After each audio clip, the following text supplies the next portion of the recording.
Hi everyone, after a long time, how are you? All are set to study now. So we are doing chapter 2, acids, bases and salts. On the basis of their chemical properties, all the compounds classified into three groups.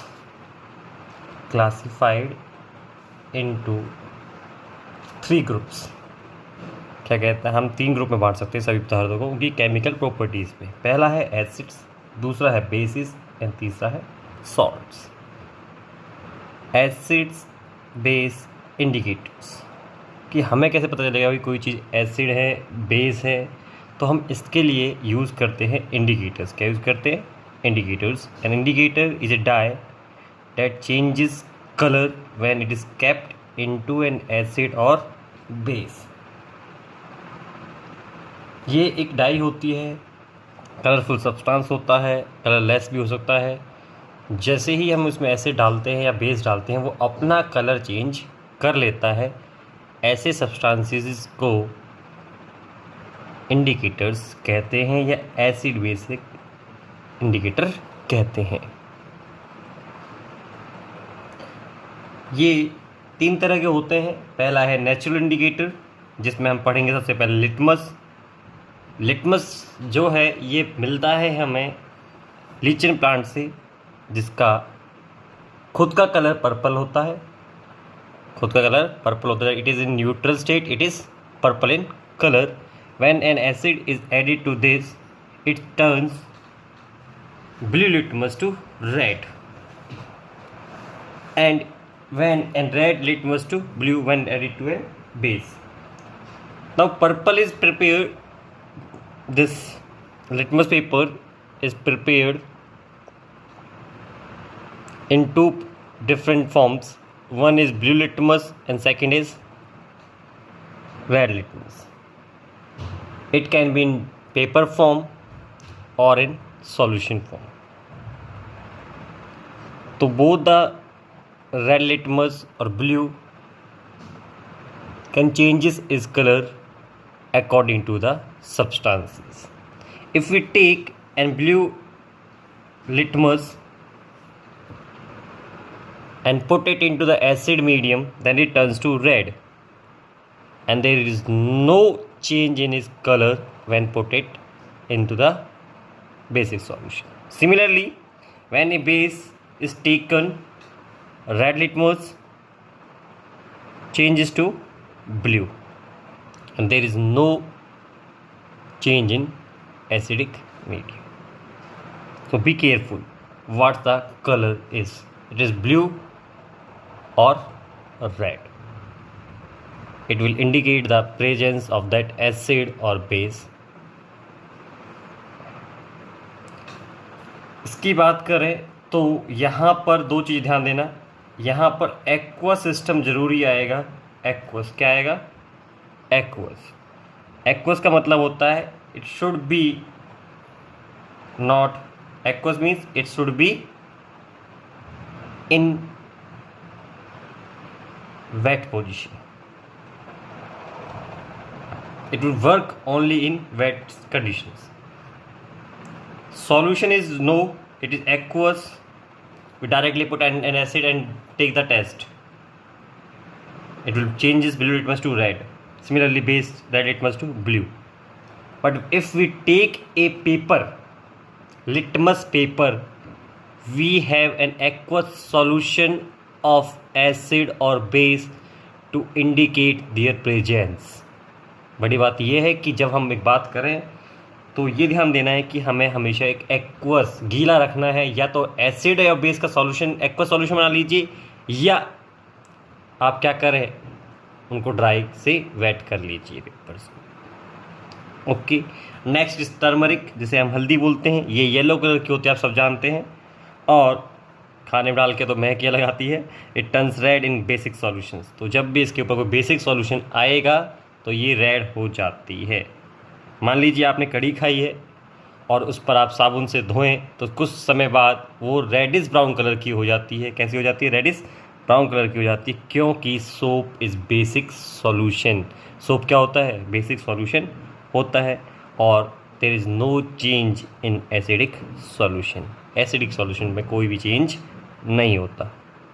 Red cabbage obtain from red cabbage leaves.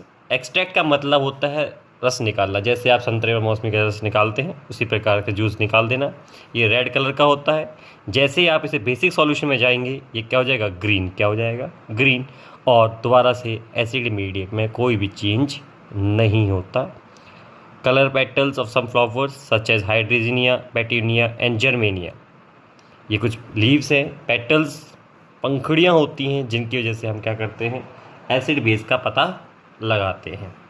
For example hydrogen flower जो होता है खुद में blue होता है, और जैसे ही आप इसके पास में बेसिक मीडियम लाओगी ये क्या रहेगा?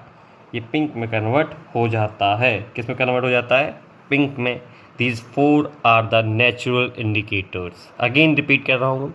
Litmus paper it changes to types, is paper form or solution, aqueous solutions, whatever. So we have given, we have to test them to find the presence of indicator. Presence of acid or base. Similarly, turmeric it tends to red in basic solution and no effect on acid solution. Red cabbage it changes to green to basic solution and no change in acidic medium. Similarly, hydrogen remains blue in acidic medium and turns pink in basic medium.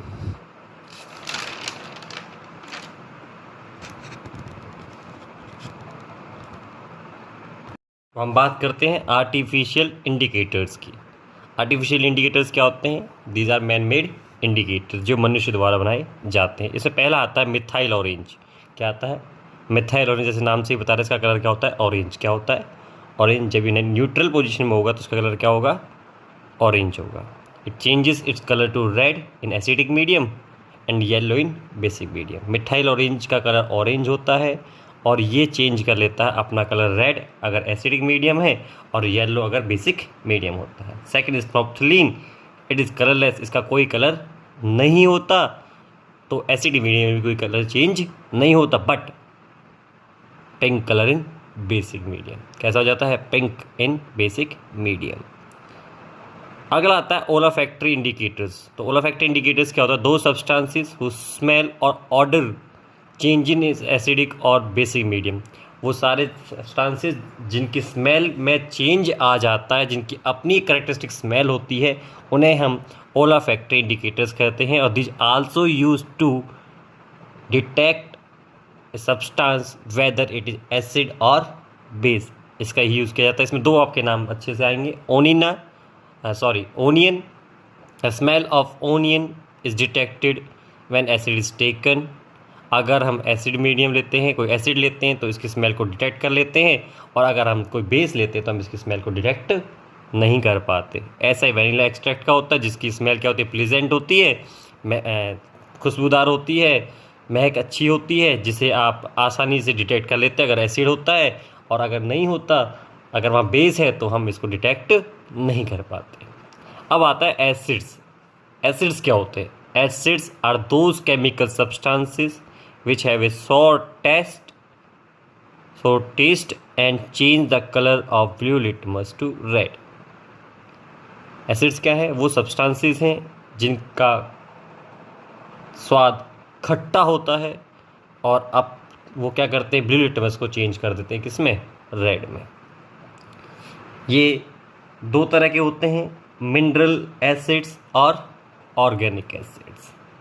तो mineral acids क्या है? Acids present और prepared from the minerals of the earth. जो खनिजों से बनाए जाते हैं उन्हें कहते हैं mineral acids. These are man made. Such as example है हमारे पास hydrochloric acid HCl, sulphuric acid H2SO4, nitric acid HNO3 and carbonic acid H2CO3। ये चारों ही क्या है? मिनरल एसिड्स हैं। दोबारा से रिपीट कर लीजिए। HCl, H2SO4, HNO3 and H2CO3, these are mineral acids as they are obtained from minerals of the earth. बात करते हैं अगली एसिड्स का। तो acids present in plant and materials and animals are called organic acids. तो जो हमें plant से या एनिमल से मिलते हैं उन्हें क्या कहते हैं? ऑर्गेनिक एसिड्स, यानी कि जैविक अम्ल कहते हैं। तो कुछ सोर्सेज हैं, नेचुरल सोर्स और एसिड नाम दिए हुए हैं आपको, ये एग्जाम में पूछे जाते हैं, ये याद भी होने चाहिए। फॉर एग्जाम्पल विनेगर में पाई जाती है एसिटिक एसिड। विनेगर होता है सिरका, इसमें कही जाती है एसिटिक एसिड। ऑरेंज और लेमन और आपके सीट्रस जो फ्रूट्स होते हैं उनके अंदर पाई जाती है सिट्रिक एसिड। क्या पाई जाती है? Citric acid. कर्ड, दही के अंदर पाई जाती है lactic acid. Tamarind and unripe grapes, यानी कि टमराइंड आपकी इमली और कच्चे अंगूरों के अंदर पाई जाती है टार्टरिक एसिड। टमाटो के अंदर पाई जाती है ऑक्सैलिक एसिड। एंड स्टिंग और नीटल लीफ स्टिंग, ये जो आपके डंक हैं, चींटी का काटना, उनके अंदर पाई जाती है फॉर्मिक एसिड। क्या पाई जाती है? Formic acid. All the mineral acids are strong acids such as HCl, H2SO4, HNO3। ये क्या होते हैं? स्ट्रॉन्ग होते हैं। क्या होते हैं? स्ट्रॉन्ग होते हैं। The organic acids and carbonic acid are weak acids. Organic acids, ये जो आपके एसिटिक है, सिट्रिक है, लैक्टिक है, टार्टरिक है, ये सब क्या होते हैं? These are weak acids and is carbonic acid which is a mineral acid is also a weak acid. As you know H2CO3 is found in cold drinks. जब आप उसे CO2, उसमें आप जानते हैं CO2 होती है, और जैसे आप ढक्कन को खोलते हैं तो फिश की जो आवाज़ आती है due to the presence of H2CO3 acid की वजह से वो उसमें आती है। Concentrated acids, an acid which contains the minimum possible amount of H2O in water. सीधे बातों में कहें कि जिस भी एसिड में पानी की कमी होती है, बिल्कुल पानी का मात्रा कम होती है या हो ना के बराबर होती है, उसे क्या कहते हैं? कंसनट्रेटेड। क्या कहते हैं? कंसनट्रेटेड एसिड्स कहते हैं। Dilute acids, if one which contains much more of water in it, अगर हम उसमें पानी मिलाते चले जाएँ, यानी पानी की मात्रा ज़्यादा कर देते हैं एसिड से, तो उसे कहते हैं डाइल्यूट एसिड्स। क्या कहते हैं? Dilute acid. तो डाइल्यूट एसिड बनाने के लिए क्या करते हैं? Dilute acid is obtained by mixing the concentration acid with water. आप क्या कीजिए? कंसंट्रेटेड एसिड को पानी के साथ मिला दीजिए तो वो कन्वर्ट हो जाएगा डाइल्यूट एसिड्स में। The process of mixing the concentrated acid with water is highly exothermic, so always be carefully and acid is put drop by drop in water with steering. क्या कहता है कि जब आप एक एसिड को और वाटर को मिलाते हैं, डाइल्यूटिंग करते समय ध्यान दीजिए, आप वाटर के अंदर एसिड डालेंगे। क्या डालेंगे?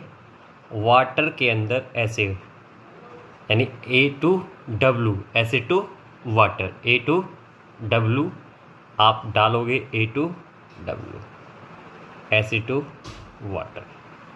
और ये भी ड्रॉप बाई ड्रॉप, धीरे धीरे एक ड्रॉप बाई ड्रॉप डालना था, और इसको साथ साथ क्या कर देना? हिलाना है, क्योंकि it is exothermic reaction.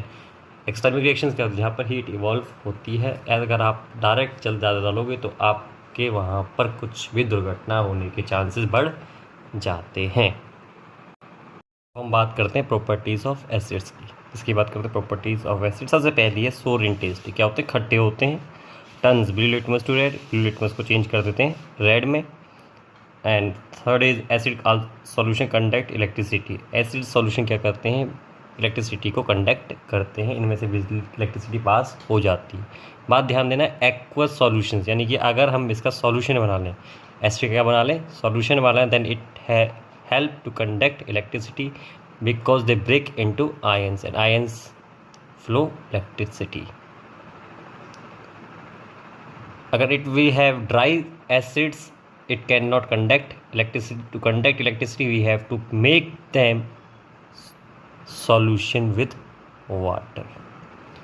Fourth and is most important is acid reacts with metals to form hydrogen gas. जब भी एसिड रिएक्ट करेगी किसी भी मेटल से तो हमेशा क्या निकलती है? Hydrogen gas. क्या निकलती है?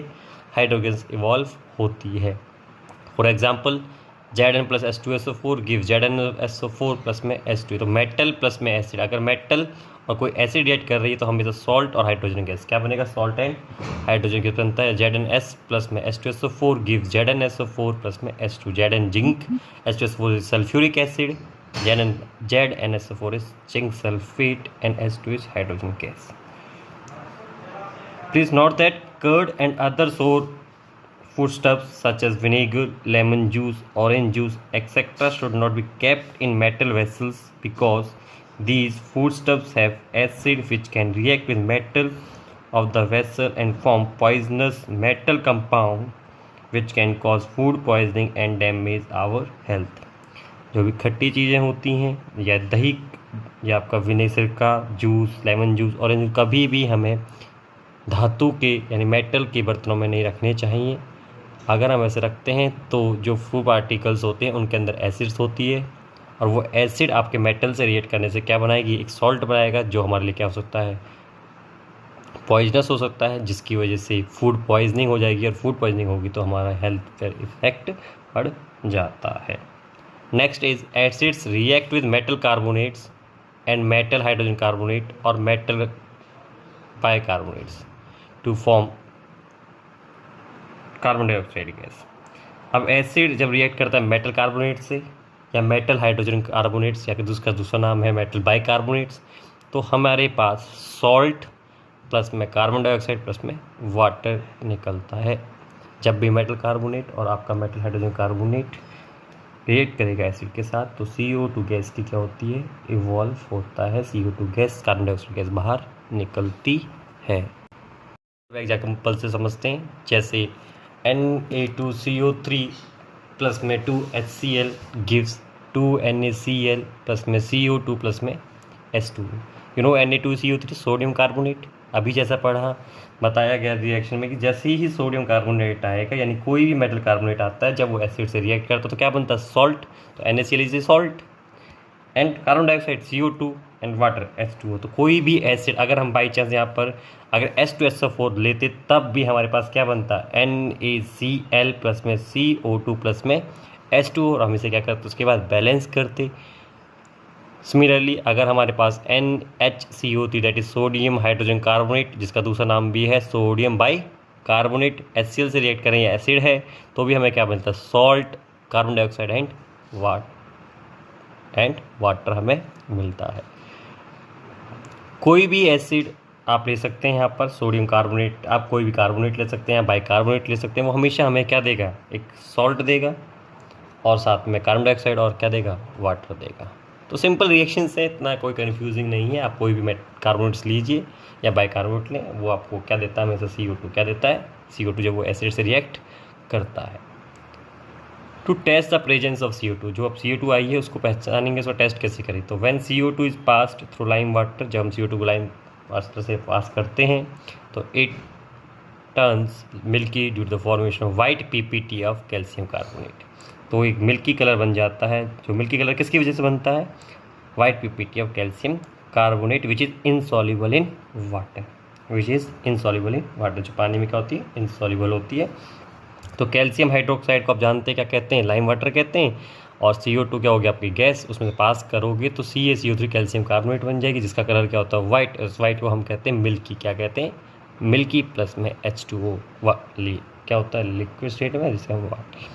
तो ये है आपके पास कैल्शियम कार्बोनेट की वजह से वो CO2 से कर देता है वाइट का लाइम वाटर को। तो हम उससे बताते हैं यहाँ पर क्या है, CO2। अगर इसी CO2 को हम पास इन एक्सेस क्वांटिटी, अगर एक्सेस में प्रेस क्या करें, एक्सेस में ले जाएं तो वहाँ पर जो पहले जो मिल्की कलर आया था वो चेंज हो जाएगा, यानी उसका मिल्कीपन जो था, सफ़ेद गाढ़ापन था, वो क्या करेगा, हट जाएगा, क्योंकि वहाँ पर एक नया पदार्थ बन जाता है, एक नया सब्सटेंस बन जाएगा जो कि पहले क्या था, ये वाइट जो मिल्कीनेस थी जो कि इनसॉल्युबल थी